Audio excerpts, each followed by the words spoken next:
Tyreek Hill finished wide receiver 3 last year. 119 receptions, 170 targets, 1,710 yards, 7 touchdowns, an average of 10 targets per game. Thoughts on Tyreek Hill? So I wouldn't be surprised to see if his targets go down, but his receptions kind of creep up just a little bit, right? And he just becomes a little bit more efficient.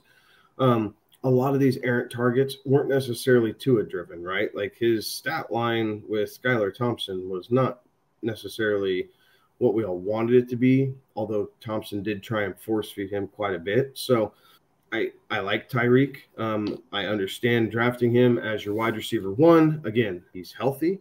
He's going to be available for the offense, and Tua loves peppering him with the football. That being said, 160, 162 targets, I think is about right, but I do think you might be able to see him to get up to like 100 and, maybe 122, 123 receptions, right? So you kind of trade that out, slightly more efficient, but he's definitely a top 5 wide receiver.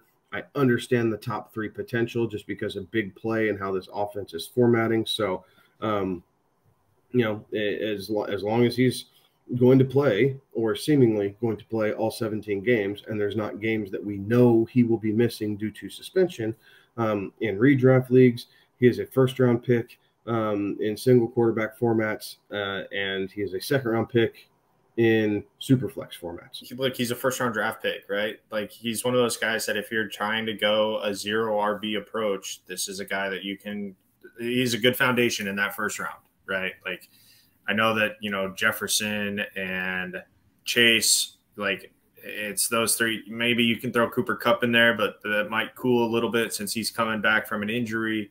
But like realistically, if you're on the clock and Tyreek Hill is available and those other 2 guys are gone, then smash draft, move on. Yeah, that might be the most sage advice there. Smash draft and move on.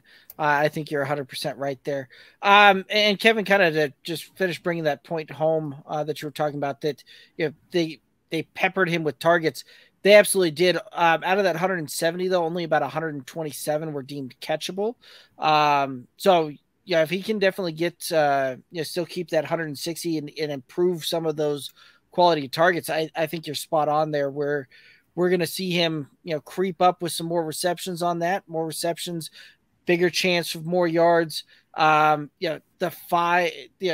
touchdown rate seemed a little bit low last year, so I wouldn't surprise me to see us have that creep up even a little bit higher there.